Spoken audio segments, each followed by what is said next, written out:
நாடு முழுக்க பல்வேறு குற்ற சம்பவங்கள் நடந்துட்டு தான் இருக்கு. காவல்துறையினரும் விசாரிச்சுட்டு தான் இருக்காங்க. அது மாதிரியான பல குற்ற சம்பவங்களின் தொகுப்பு தான் நிகழ்த்தகம்.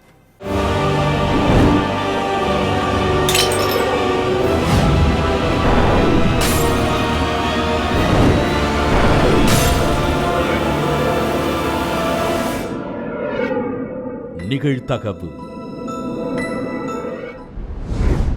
அடிக்கடி மனைவியுடன் சண்டையிட்டு வந்த கணவன் திடீரென சைக்கோவாக மாறி மனைவியையும் மகனையும் ரத்தம் தெறிக்க தெறிக்க வெட்டி கொன்ற கொடூரம்.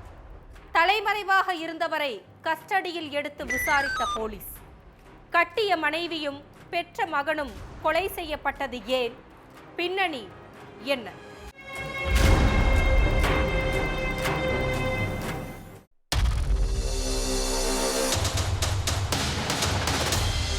அதிகாலை நேரம். ராகுல்ங்கிற நபரோட வீட்டில இருந்து திடீர்னு அலறல் சத்தம் கேட்டு இருக்கு. சத்தத்தை கேட்ட அக்கம் பக்கத்து வீட்டுக்காரங்க ராகுலோட வீட்டுக்கு ஓடி போய் பார்த்திருக்காங்க. அங்க ராகுலோட மனைவி ரூபாலியும் அவங்களோட 4 வயசு மகனும் ரத்த வெள்ளத்துல உயிரிழந்து கிடந்திருக்காங்க. இத பார்த்து அதிர்ச்சி அடைஞ்ச பக்கத்து வீட்டுக்காரங்க போலீஸ் ஸ்டேஷனுக்கு போன் பண்ணி தகவலை சொன்னாங்க. இதனால சம்பவ இடத்துக்கு போன போலீஸ் 2 சடலங்களையும் மீட்டு போஸ்ட்மார்ட்டத்துக்கு அனுப்பி வச்சாங்க. அடுத்து ரூபாலியவும் அவங்க மகனையும் கொலை செஞ்சது யாரு, உங்களுக்கு யார் மேலேயாவது சந்தேகம் இருக்குதான்னு பக்கத்து வீட்டுக்காரங்க கிட்ட கேட்டிருக்காங்க போலீஸ்.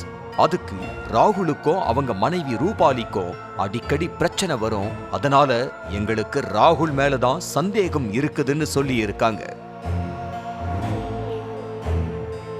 அந்த தகவலை வச்சு ராகுல் எங்க தப்பிச்சு போனாருன்னு தெரிஞ்சுக்க போலீஸ் விசாரணையில இறங்குனாங்க. அவரோட செல்போன் நம்பரையும் ட்ரேஸ் பண்ணி பார்த்திருக்காங்க.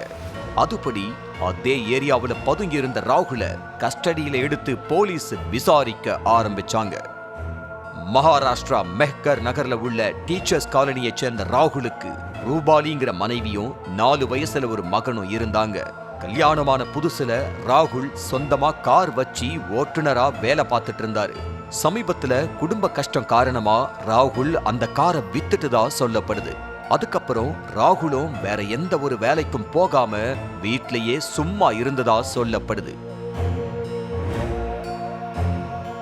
இதனால கடுப்பான ராகுலோட மனைவி ரூபாலி கணவனை திட்டி இருக்காங்க.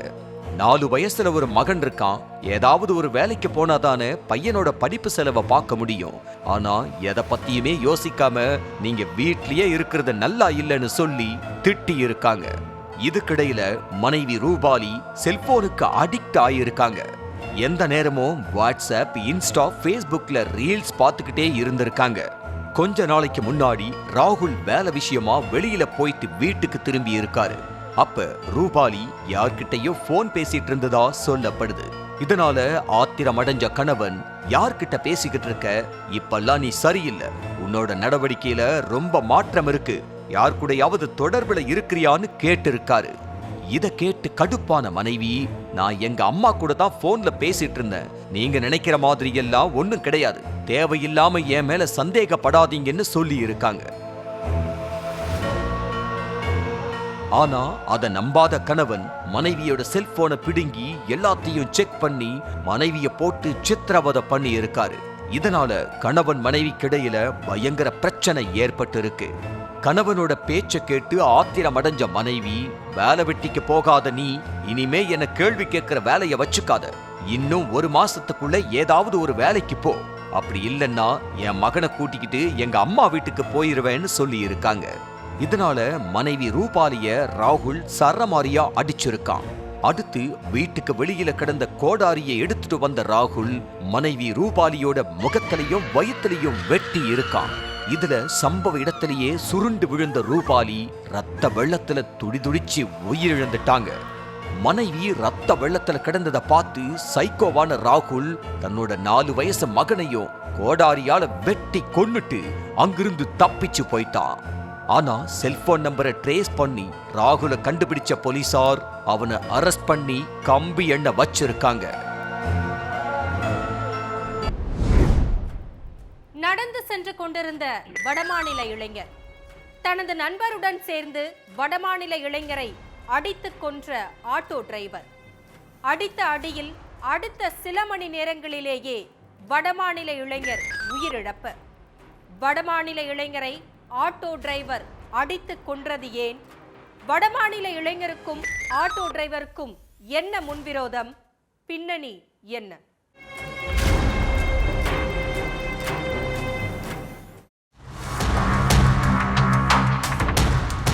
வேலை முடிஞ்சதும் வழக்கம் போல தன்னோட நண்பர் கூட வீட்டுக்கு நடந்து போயிட்டு இருந்திருக்காரு ஒரு இளைஞர். அப்போ சாலையில நின்னுக்கிட்டு இருந்த ஒரு ஆட்டோ ஓட்டுநர் தன்னோட ஆட்டோவை ரிவர்ஸ்ல நகர்த்தி இருக்காரு. அந்த நேரம் சாலையோரம் நடந்து போய்கிட்டு இருந்த இளைஞர் மேல ஆட்டோ இடிச்சதா சொல்லப்படுது. அதனால கோபப்பட்ட இளைஞர் அரைக்குறையான தமிழ் வார்த்தைகள்ல அந்த 2 பேரையும் திட்டி இருக்காரு. ஆட்டோவை பார்த்து எடுக்க முடியாதா, கண்ணை எங்க வச்சிருக்கீங்கன்னு தெளிவா சொல்லலனாலும் அந்த வார்த்தைகளை தான் இளைஞர் அறக்குறையா சொல்லி இருக்காரு. அது ஆட்டோ ஓட்டுநருக்கும் அவர் கூட நின்னுக்கிட்டு இருந்த அவரோட நண்பருக்கும் ஆத்திரத்தை தூண்டி இருக்கு. அதனால பொறுமையை இழந்த 2 பேரும் வடமாநிலத்திலிருந்து பொழைக்க வந்துட்டு யார்கிட்ட திமிர் பேச்சு பேசுற, தமிழ்நாட்டுக்குள்ள உனக்கு என்ன வேலைன்னு ஒருமையில பேசி ஆபாச வார்த்தைகள்ல திட்டி இருக்காங்க. பதிலுக்கு இளைஞரும் எகிற வாக்குவாதம் அடிதடியா மாறி இருக்கு. அதுக்கப்புறம் ஆட்டோ ஓட்டுநரும் அவரோட நண்பரும் சேர்ந்து வடமாநில இளைஞரை கண்மூடித்தனமா அடிச்சிருக்காங்க. 2 பேரும் சேர்ந்து அடிச்ச அடியில நிலை குலைஞ்சு போய் மயங்கி கீழே விழுந்துட்டாரு அந்த இளைஞர். வடமாநில இளைஞர் கூட வந்த நண்பர் மயங்கி கிடந்த தன்னோட நண்பரை தூக்கிக்கிட்டு ஹாஸ்பிட்டலுக்கு ஓடி இருக்காரு. ஆனா இளைஞர் ஏற்கனவே உயிரிழந்துட்டதா மருத்துவர்கள் சொல்லி இருக்காங்க. அதை கேட்டு ஷாக்கான நண்பர் B1 பெரிய கடை வீதி போலீஸ் ஸ்டேஷனுக்கு போய் கம்ப்ளைண்ட் கொடுத்திருக்காரு. அதுக்கப்புறம் போலீசார் வழக்கு பதிவு செஞ்சு விசாரணை நடத்தி இருக்காங்க. அப்பதான் இளைஞர் யாரு, இளைஞரை அடிச்சு கொண்டவங்க யாருன்னு எல்லாமே தெரிய வந்துச்சு. கொல்கத்தாவை சேர்ந்த 23 வயசான இளைஞர் சுராஜ் கோவை கரும்பு கடை பகுதியில் உள்ள ஒரு சைனீஸ் ஹோட்டல்ல மாஸ்டரா வேலை பார்த்துக்கிட்டு இருந்திருக்காரு. புல்லுக்காடு பகுதியில் உள்ள ஒரு வீட்டை வாடகைக்கு எடுத்து தங்கி வேலை பார்த்த சுராஜ் நைட்டு வேலை முடிஞ்சு தினமும் நடந்து வர்றது வழக்கம். அப்படித்தான் சம்பவத்தன்னைக்கும் தான் நண்பர் கூட நடந்து வந்துட்டு இருந்திருக்காரு. அப்போ அதே பகுதியை சேர்ந்த ஆட்டோ டிரைவரான முகமது பாசித் தன்னோட ஆட்டோவை ரிவர்ஸ் எடுத்திருக்காரு. அந்த நேரம்தான் பிரச்சனையாகி முகமது பாசித்தும் அவரோட நண்பர் பிரகாஷும் சேர்ந்து சுராஜை அடிச்சு கொண்டு இருக்காங்க. ஆனா அடிச்சதுல சுராஜ் மயங்கித்தான் விழுந்துட்டாருன்னு நினைச்ச ஆட்டோ டிரைவரும் அவரோட நண்பரும் எப்போதும் போல ஊருக்குள்ளதான் சுத்திக்கிட்டு இருந்திருக்காங்க. அடுத்து சுராஜ் உயிரிழந்ததால முகமது பாசித்தையும் பிரகாஷையும் கைது பண்ணி கோவை மத்திய சிறையில அடைச்சிட்டாங்க போலீசார். சாலையில் கத்தி குத்து காயங்களுடன் சடலமாக கிடந்த பெண். சிசிடிவி காட்சிகளை ஆய்வு செய்து விசாரித்த போலீஸ். 1 வாரமாக கொலையாளியை பிடிக்க முடியாமல் திணறல். செல்போன் எண் மூலம் ஆட்டோ ஓட்டுநர் ஒருவரை கஸ்டடியில் எடுத்து விசாரணை. அடுத்தடுத்து வெளியான அதிர்ச்சி தகவல்கள். பெண் கொலை செய்யப்பட்டது ஏன்? நடந்தது என்ன?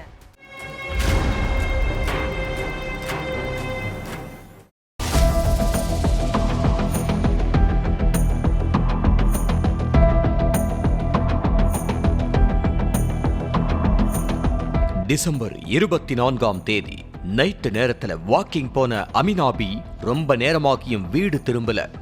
இதனால மனைவி அமினாபிக்கு கணவர் முகமது இப்ரார் போன் பண்ணி பார்த்திருக்காரு. அப்ப அமினாபி அந்த போனை எடுக்கவே இல்லை.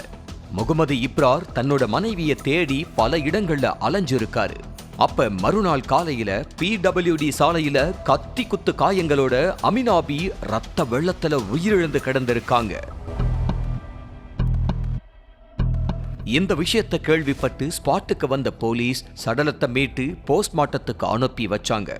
அடுத்து கொலையாளிகள் யாருன்னு கண்டுபிடிக்க அந்த ஏரியாவில் உள்ள மொத்த சிசிடிவி காட்சிகளையும் எடுத்து ஆய்வு பண்ணி இருக்காங்க. அதுல எந்த ஒரு துப்பும் கிடைக்கல. அதுக்கடுத்து கொலை நடந்த ஸ்பாட்டில் உள்ள ஆட்டோ ஸ்டாண்ட் ஓட்டுநர்கள் கிட்டையும் போலீஸ் விசாரிச்சிருக்காங்க. அதுலயும் எந்த ஒரு துப்பும் கிடைக்கல. அதுக்கடுத்து அமினாபியோட செல்போனை கைப்பற்றி போலீஸ் ஆய்வு பண்ணி இருக்காங்க. அப்ப அன்சாரிங்கிற நபர் அமினாபிக்கு அடிக்கடி போன் பண்ணி இருந்ததை கண்டுபிடிச்ச போலீஸ் அவரை கஸ்டடியில எடுத்து விசாரிச்சிருக்காங்க.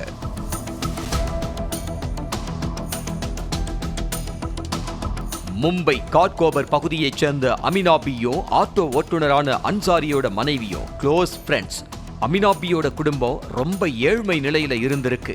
கொரோனா நேரத்துல பொருளாதார ரீதியா ரொம்ப கஷ்டத்துல இருந்த அமினாபி அன்சாரியோட மனைவி கிட்ட குடும்ப தேவைக்காக 3 லட்சம் ரூபாய் கடன் கேட்டிருக்காங்க. தோழி பணம் கேட்ட உடனே அன்சாரியோட மனைவியும் தனக்கு தெரிஞ்சவங்க கிட்ட கடன் வாங்கி அந்த பணத்தை கொடுத்திருக்காங்க. ஆனா பணத்தை வாங்கின அமினாபி கிட்டத்தட்ட 5 வருஷமா அந்த பணத்தை திருப்பி கொடுக்காம ஏமாத்திக்கிட்டு இருந்திருக்காங்க. பணத்தை அப்ப தர்றேன் இப்ப தர்றேன்னு ஏமாத்திக்கிட்டு இருந்த அமினாபி ஒரு கட்டத்துல என்னால 3 லட்சம் ரூபாயை திருப்பி தர முடியாது, உன்னால என்ன ஒன்னும் செய்ய முடியாதுன்னு சண்டை போட்டிருக்காங்க.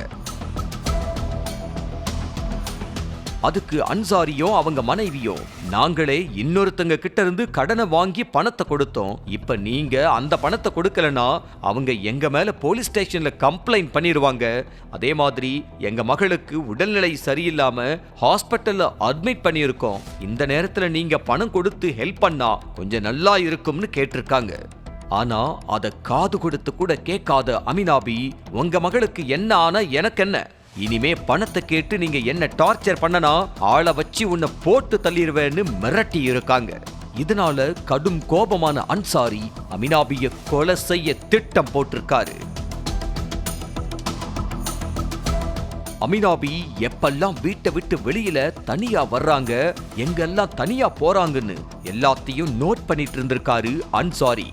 சம்பவத்தன்னைக்கு நைட்டு அமினாபி பக்கத்துல உள்ள PWD சாலையில வாக்கிங் போயிட்டு இருந்திருக்காங்க. அப்ப அங்க வந்த அன்சாரி அமினாபி கூட பிரச்சனை பண்ணி இருக்காரு. அடுத்து மறைச்சு வச்சிருந்த கத்தியை எடுத்த அன்சாரி அமினாபிய சரமாரியா கத்தியால குத்தி இருக்காரு. இதுல கை கால் கழுத்துன்னு எல்லா இடங்கள்லயும் கத்தி குத்து காயங்கள் ஏற்பட்டு விசாரணையோட முடிவுல எல்லா உண்மையையும் தெரிஞ்சுக்கிட்ட போலீஸ் அன்சாரிய அரெஸ்ட் பண்ணி சிறையில அடைச்சிட்டாங்க. ஓய்வு பெற்ற ரயில்வே ஊழியரின் வீட்டில் வேலை செய்த தம்பதி, பணத்திற்காக தம்பதி செய்த கொடூர செயல். ரயில்வே ஊழியரையும் அவரது மகளையும் அறைக்குள் அடைத்து வைத்து சித்திரவதை. சாப்பாடு தண்ணீர் கொடுக்காமல் அணு அணுவாக சித்திரவதை செய்த தம்பதி. உடல் மெலிந்த நிலையில் எலும்பும் தோலுமாக காட்சியளித்த தந்தை மகள். தந்தை மகள் அனுபவித்த கொடூர சம்பவம் வெளிச்சத்திற்கு வந்தது எப்படி? தம்பதி சிக்கினார்களா?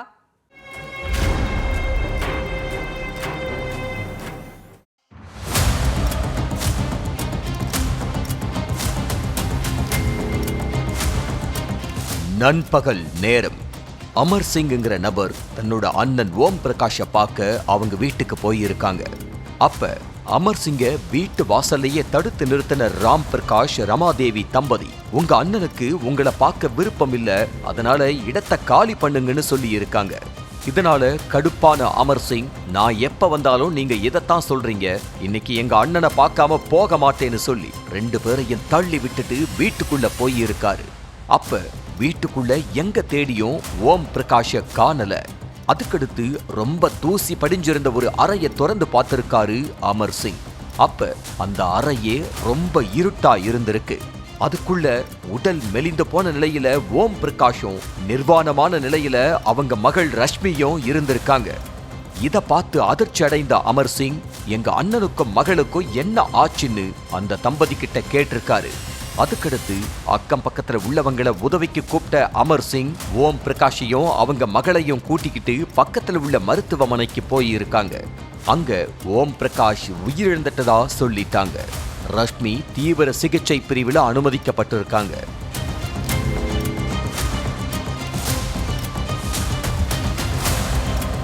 இந்த விஷயத்தை கேள்விப்பட்டு ஸ்பாட்டுக்கு வந்த போலீஸ் ராம் பிரகாஷ் ரமாதேவி தம்பதிய தங்களோட கஸ்டடியில எடுத்து விசாரிச்சாங்க. உத்தரப்பிரதேசத்துல உள்ள மஹோபா பகுதியைச் சேர்ந்த ஓம் பிரகாஷ் ரயில்வேல வேலை பார்த்துட்டு இருந்தாரு. இவருக்கு கல்யாணமாக்கி 27 வயசுல ரஷ்மின்னு ஒரு மகள் இருக்காங்க. ரஷ்மி மனநலம் பாதிக்கப்பட்டவங்கன்னு சொல்லப்படுது. இதுக்கிடையில ஓம் பிரகாஷ் 2015ஆம் ஆண்டுல ரயில்வே வேலையிலிருந்து ஓய்வு பெற்றிருக்காரு. 2016ஆம் ஆண்டுல இவரோட மனைவியும் உடல்நலக் குறைவால உயிரிழந்துட்டாங்க. இதனால ஓம் பிரகாஷ் அதே பகுதியில் உள்ள வேறொரு வீட்ல தன்னோட மகளை கூட்டிட்டு குடி போயிருக்காரு. மகள் மனநலம் பாதிக்கப்பட்டிருந்ததுனால அவங்களால வேலைக்கும் போக முடியாது, சமைக்கவும் முடியாது. அதனால வீட்ல சமைச்சு போடுறதுக்கும் மகளை பாத்துக்கிறதுக்காகவும் ராம் பிரகாஷ் ரமாதேவி தம்பதிய வேலைக்காக பணியமர்த்தி இருக்காரு ஓம் பிரகாஷ். ஓம் பிரகாஷ் அந்த தம்பதி மேல ரொம்ப நம்பிக்கை வச்சிருந்தாரு. ஆனா அந்த தம்பதியோட குறுக்கு புத்தி ஓம் பிரகாஷோட சொத்து மேல திரும்பி இருக்கு. ஆரம்பத்துல ஓம் பிரகாஷையும் அவரோட மகளையும் நல்லபடியா பாத்துக்கிட்ட தம்பதி அதுக்கப்புறம் கொஞ்சம் கொஞ்சமா தங்களோட சுய ரூபத்தை காட்ட ஆரம்பிச்சிருக்காங்க. கிட்டத்தட்ட 5 வருஷத்துக்கு முன்னாடி ஓம் பிரகாஷ் தன்னோட ஃப்ரெண்ட் வீட்டுக்கு போயிட்டு வீட்டுக்கு திரும்பி இருக்காரு. அப்ப வீட்டுக்குள்ள கால் எடுத்து வச்ச அடுத்த நொடியே ஓம் பிரகாஷ கண்மூடித்தனமா தாக்குன ராம் பிரகாஷ் ரமாதேவியும் அவரை வீட்டோட கீழ்த்தளத்துல உள்ள அறைக்குள்ள வச்சு பூட்டி இருக்காங்க. அதுக்கடுத்து அவரோட மகள் ரஷ்மியையும் சரமாரியா தாக்கி அந்த அறைக்குள்ள பூட்டி வச்சிருக்காங்க. அதுக்கப்புறம் அந்த வீட்டையே தங்களோட கண்ட்ரோல்குள்ள கொண்டு வந்த அந்த தம்பதி வீட்டில இருந்த நகை பணத்தை எல்லாம் தண்ணி மாதிரி செலவழிச்சிருக்காங்க.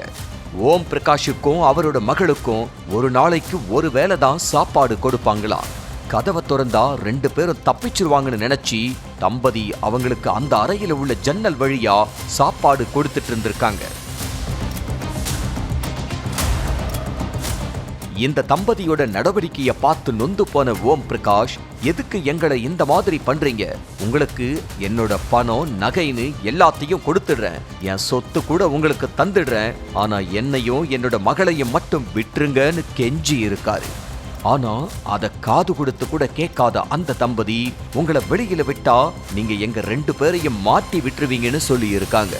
அதே மாதிரி ஓம் பிரகாஷுக்கும் அவரோட குடும்பத்துக்காரங்களுக்கும் சொத்து பிரச்சனை இருந்திருக்கு. இதனால அது சம்பந்தமா பேச அவரோட தம்பி அமீர் சிங்கும் சொந்தக்காரங்களும் அடிக்கடி வீட்டுக்கு வந்திருக்காங்க.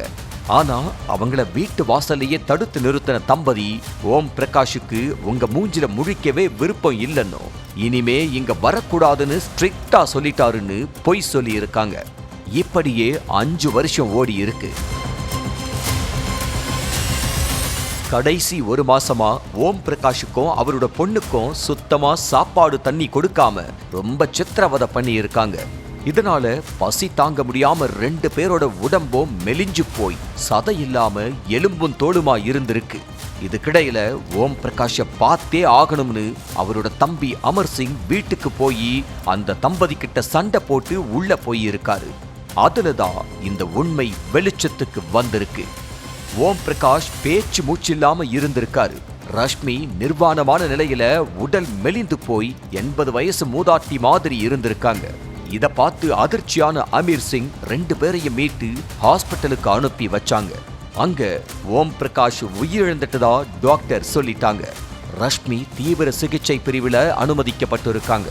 இதனால் ராம் பிரகாஷ் ரமாதேவி தம்பதியை கைது பண்ணி போலீஸ் அவங்கள சிறையில அடைச்சிட்டாங்க. சொத்துக்காக வீட்டு உரிமையாளரும் அவரோட மகளும் வீட்டு வேலைக்காரர்களால சித்திரவதை செய்யப்பட்ட சம்பவம் அந்த பகுதியையே உலுக்கி இருக்கு.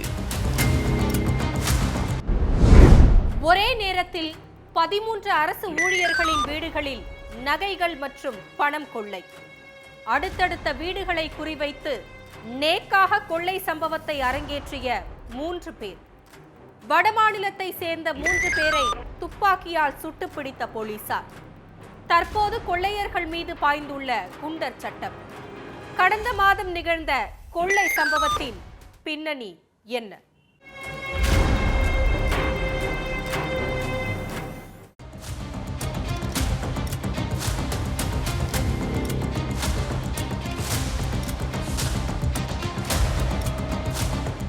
கடந்த நவம்பர் மாதம் 28ஆம் தேதி கோவை கவுண்டம்பாளையம் வீட்டு வசதி வாரிய அடுக்குமாடி குடியிருப்புல உள்ள சிலர் வீட்டை திறந்ததும் ஷாக் ஆகியிருக்காங்க.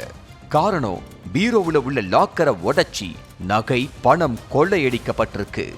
ஏ பிளாக்ல 3 வீடு, சி பிளாக்ல 10 வீடுகள்னு மொத்தம் 13 வீடுகள்ல 56 சவரன் நகை, 3 லட்சம் ரொக்கம், வெள்ளி பொருட்கள் கொள்ளை போனதுனால அந்த வீட்ல உள்ளவங்க ஒன்னா போய் போலீஸ் ஸ்டேஷன்ல கம்ப்ளைண்ட் கொடுத்திருக்காங்க. அந்த வீட்டு வசதி வாரிய அடுக்குமாடி குடியிருப்புல மொத்தம் 1848 வீடுகள் இருக்கு. அதுல பல பேரு காலையில வேலைக்கு போனா நைட்டு தூங்க தான் வீட்டுக்கே வருவாங்க. அதனால பெரும்பாலான வீடுகள்ல யாருமே இருக்க மாட்டாங்க. அப்படி பூட்டி கிடக்கிற வீடுகளை குறி வச்சுதான் நகையும் பணமும் கொள்ளையடிக்கப்பட்டிருக்கு.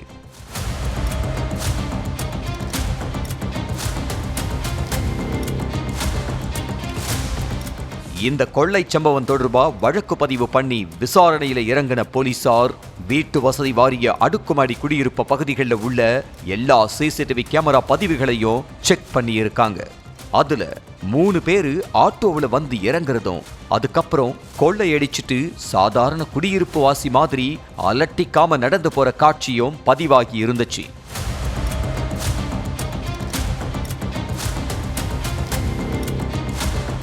அடுத்து அந்த 3 பேரோட போட்டோக்களையும் எல்லா போலீஸ் ஸ்டேஷன்களுக்கு அனுப்பி தேடி இருக்காங்க. அப்போ குனியமுத்தூர் குளத்துப்பாளையம் பகுதியில் உள்ள ஒரு வீட்டுல அந்த 3 பேருமே இருக்கிறதா தகவல் போலீஸுக்கு கிடைச்சிருக்கு.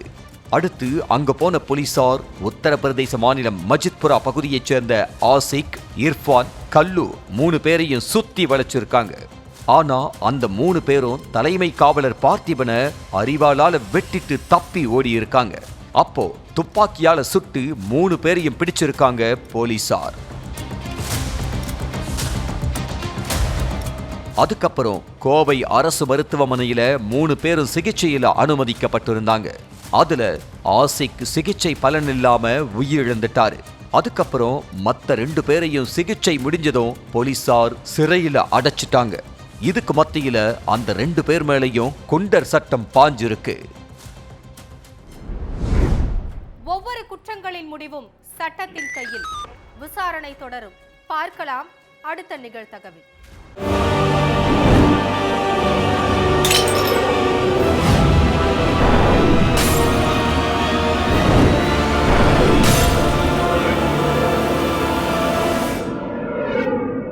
நிகழ்தகவு.